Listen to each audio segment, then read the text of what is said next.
Hi, my name is Luke Fisher, and right now I am in the music room of the behavioral school where I work in the suburbs of Chicago. And I had a great question from an occupational therapist named Sarah, and she had heard through a contact of mine that I had done some different things working with students that involve music.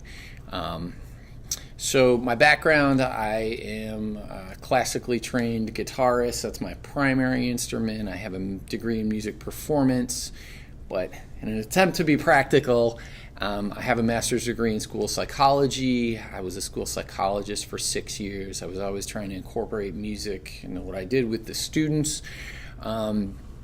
And after a number of years of just scrambling to write reports and trying to do all these other things and just wanting more creative time and time for music, I found a different opportunity as a teaching assistant where I have some more flexibility to do that. I'm trying to do more of that. Obviously, I'm trying to generate a little bit more income, a little bit of a change in roles, but I'm grateful for the opportunities I have here, and also this particular question is just a great opportunity to kind of think and reflect on different things that music can do. I've often used it as a way to encourage students to convey emotion. I've also tried to consider the occupational therapist side of things, where it might be used to convey or to promote like motion or using different motions and force with the hands and that kind of thing. So first off, just theoretically, music can be used for therapeutic purposes in a variety of ways. Playing any instrument can be used to emphasize physical movement, and also different instruments are going to use different muscles, use the body in different ways, and also instruments can be played with a different amount of force, loud or soft. If you want to focus more on attention or cooperation with the student who has some interest in music, things can be presented in different formats, such as call and response, or playing along with a recording, playing together or with another student or instructor. Also, improvisation is really cool for seeing how a student responds to that opportunity or just letting them be creative in the moment.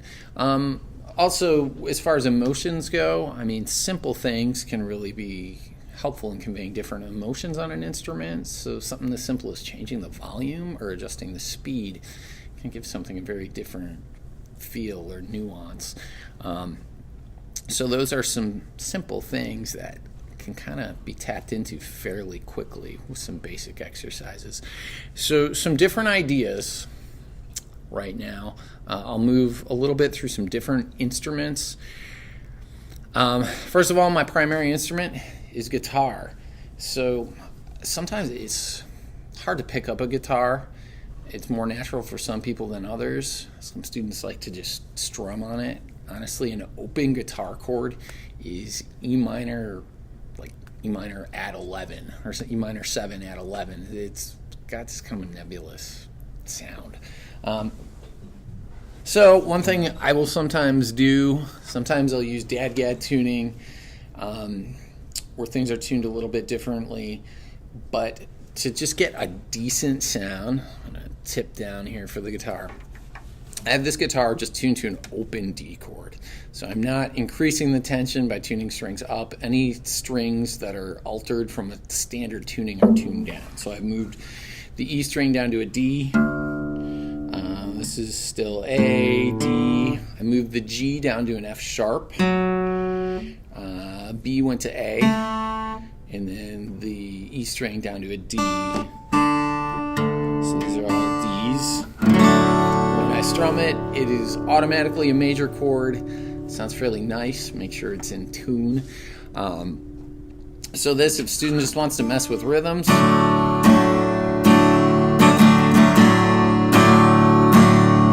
different strum directions, or just messing around, that'll sound acceptable. Okay. Something else that can be added, if you want to add some simple melodies, whether it's on a standard tune guitar or this guitar, something like, actually that one wouldn't work on here, something like Twinkle Twinkle Little Star. I was thinking Smoke on the Water, but that would be in D minor. It's going to sound a little strange over D major. So Twinkle Twinkle Little Star, I've done this for students where I've just tabbed things out. So here's my little tab. I've got a little lesson plan. Here's Twinkle Twinkle Little Star over here. It can be played on one string. I think sometimes it gets confusing if a student comes in your office once a week or now and then and picks up the guitar. If you're trying to incorporate multiple strings or different riffs that use different things if they're just beginning.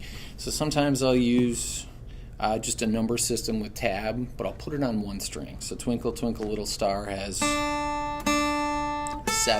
7, 9, 9, 7, 5, 5, 4, 4, 2, 2, 0. So students can usually pick that up pretty quick or tune in to where the dots are and pick up a melody like that. If the guitar is tuned like this, you can actually, that for example, it's in the, if I do it in the key of D, this isn't perfect, but it sounds decent to strum them all.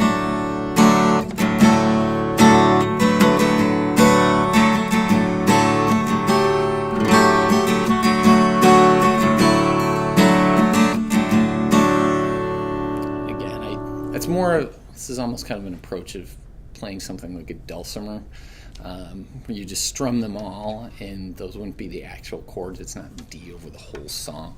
But it would work. It would allow you to do that and start quickly and easily.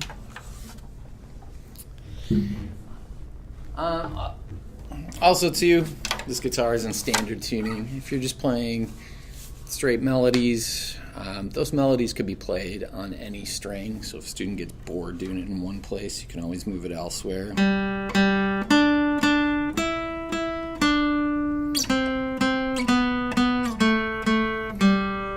Okay, Smoke on the Water is easy with 035, 0365, 03530.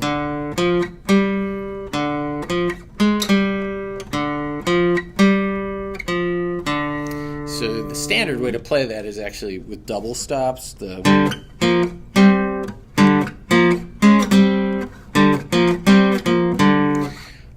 But it's actually kind of tricky to do like a semi-bar chord for someone who's a beginner. I've seen people not do it with a bar chord or use two fingers. So there's a lot of different ways to do it, depending if a student's had some exposure or has the finger strength. You can use a lot of different ways to do it. Riffs like that are commonly known and can be easily found online.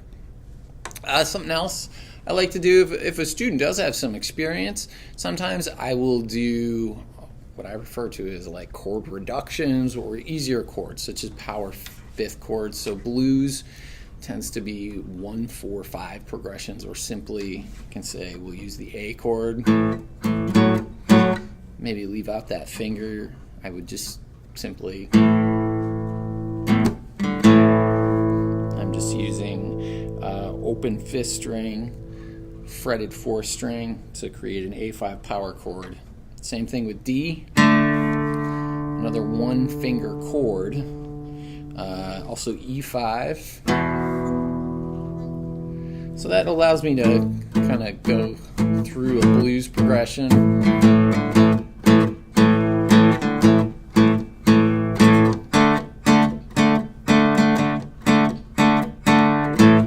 You get the idea. But other chords, I recently went through Radioactive by Imagine Dragons with a student. I mean, we had some difficulties with the B minor, doing it as a B5. But the rest of the progression came out as D5, A5, E5. So that idea was in there where I get some one-finger chords. Another example of a chord reduction or simplified chord version that I have. I made a video for the song Faded online, where Faded is in F sharp, not a great guitar key. I used some software to raise it up to a half step to the key of G. The voice sounds a little higher. It might sound a little weird if you are very familiar with the song. But what it does is it puts it in an easy guitar key, and I was able to find or create versions of chords with just one finger. So this will get going here. So quickly looking at my diagrams, E minor is just first finger, second fret, 4th string. The next chord in the song is C. As a beginner, I could just play 1st fret, 2nd string, and play these 3 strings. G, I can play 4 strings and just put a finger on the 3rd fret, 1st string. For D, I could just use D5 if I'm getting started. So to play along with the song, G, here comes D. Here we go.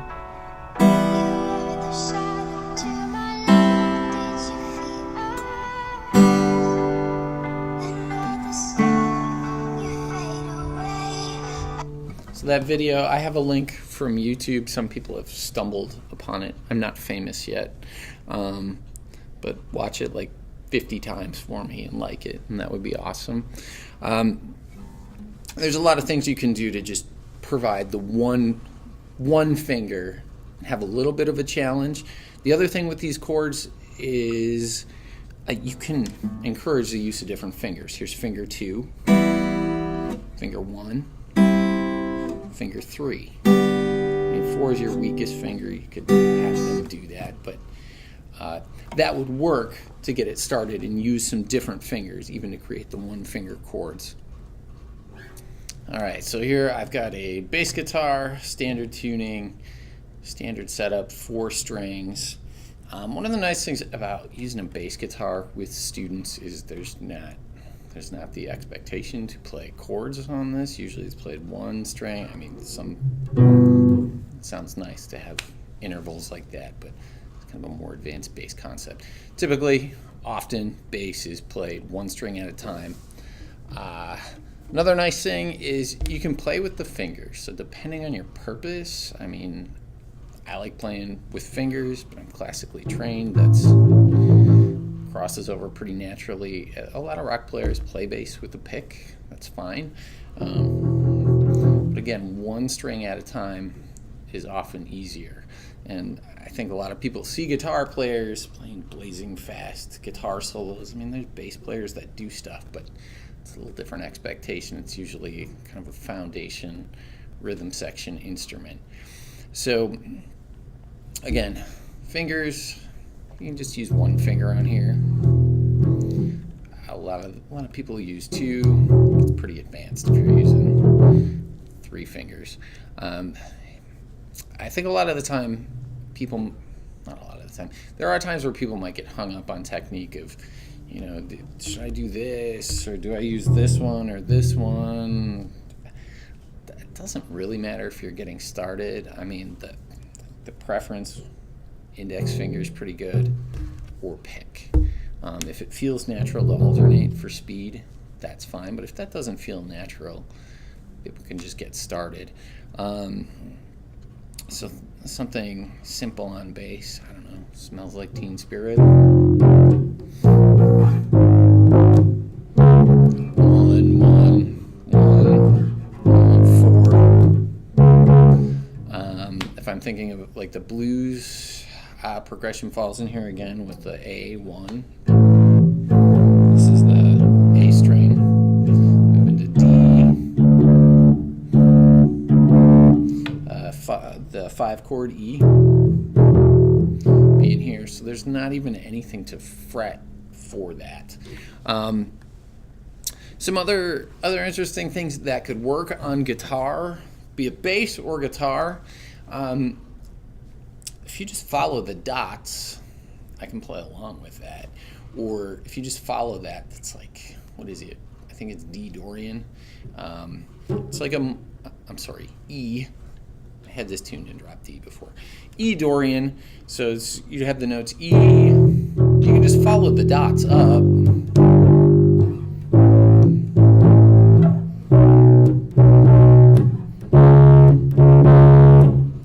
Now we're back to E again. So this note's a little weird. It's a C sharp. You can follow it back down.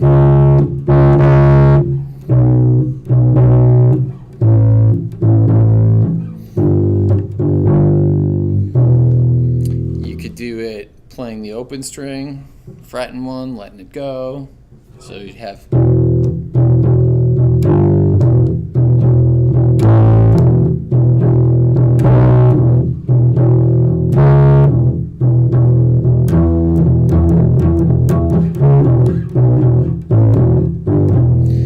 it gives some parameters for messing around. So if the goal is to just play, makes it easy to play. If the goal is to work on some finger strength, you could use some different fingers to use.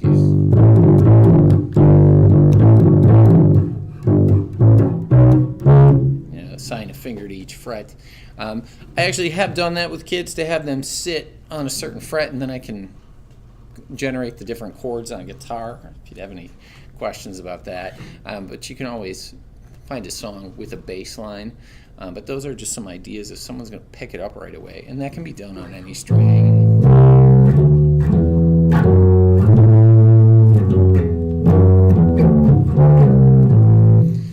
It would change the way that you would play with it if you're going to try to play along on a different instrument, but to just get started, that's something that works. Another instrument here, a friend of mine gave me a dulcimer, so thank you, Miss O. So using this dulcimer, it's already tuned to a D chord. I believe it's D, A, and then double A's.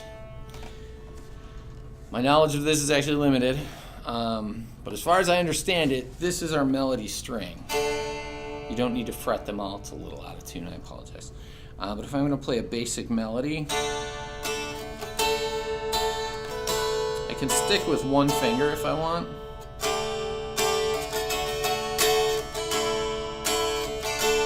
The other thing here is dulcimer, you can't hit a wrong note if you're on this string. It's all like tonic within the D major, or you can tune it different ways, so it's like Mixolydian, I think.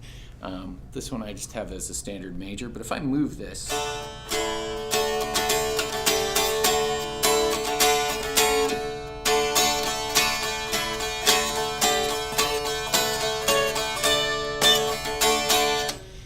you're not going to hit a wrong one, as I almost fall over. You're not going to hit a wrong note. You can just keep going and play with that first string. And I think this is a fun one for students as long as it's in tune. Sometimes students like to mess with things. Check the tuning, especially if it's been a long weekend or during the week everyone's messing with it. But this is a nice, safe one to feel somewhat successful, work on some strumming or just finger pressure, use different fingers. All right, so electric guitar is always a fun thing to mess with, but it can get very noisy, so it helps to give students some parameters to work with. So simple licks, again, using the basic tablature for something like Smoke on the Water.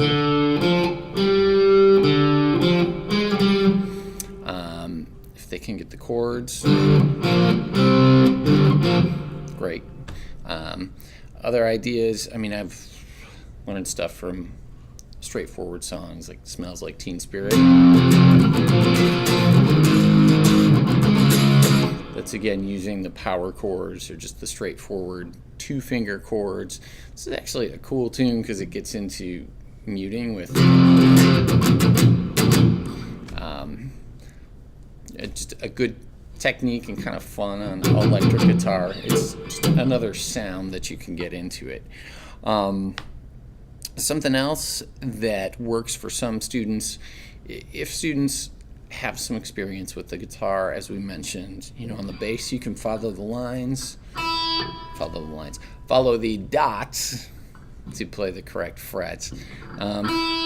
So in E minor, these would fall in E minor again.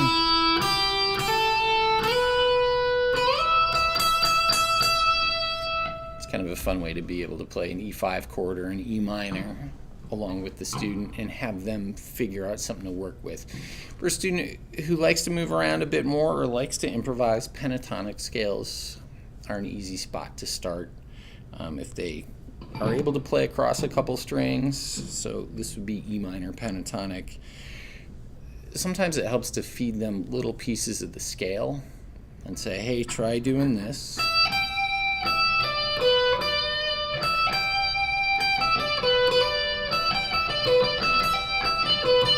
Try using these notes.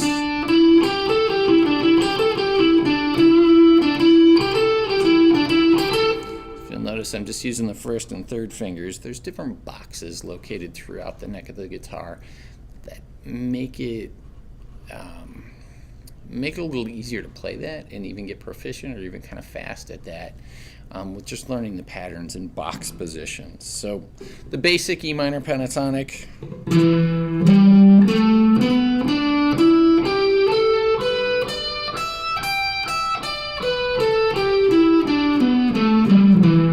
With a couple adjustments, you can just use the first and third finger to create boxes. So I'm doing 10, 12, then I'm moving it. 12, 14.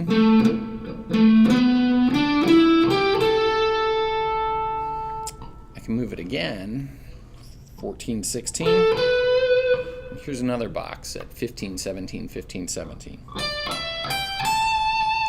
So an idea, E minor.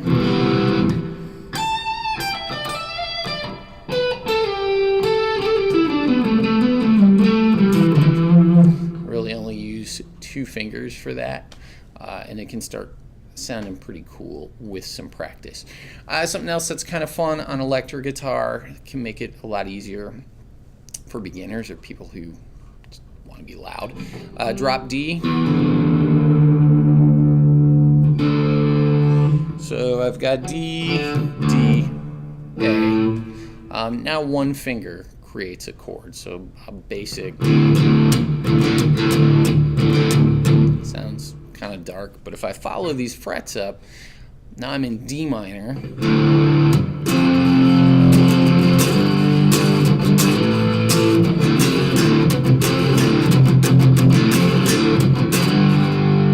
Really just using one finger. I can just go on and off.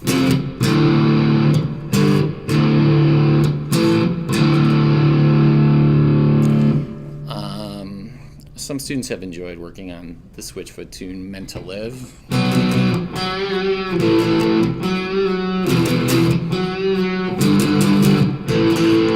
So that's a good drop D riff. You could look that up. The idea being it sounds real heavy, sounds cool. It's something that one's actually a little more complex. But the idea of drop D, just opening up some different possibilities of just using that one finger and not necessarily having a whole lot of knowledge of what you're doing, but getting a larger sound and playing multiple strings just to get going on something. All right, so these are just a few examples of ways to use the guitar, bass, dulcimer, stringed instruments to get students started, either interacting through music or expressing themselves or getting their hands moving. Please let me know if there's things that are unclear. I rush through some of the song examples and different things. If you have questions, I'd be happy to try to explain those or send a response. Or if you think something's a great idea, it'd be good to know. If you think something is ridiculous, let me know that too. Or if there's any other songs you have in mind or something that you may use that has worked really well, that would be cool to know too. So these are just a couple things to get started. Let me know what you think, and thanks for watching.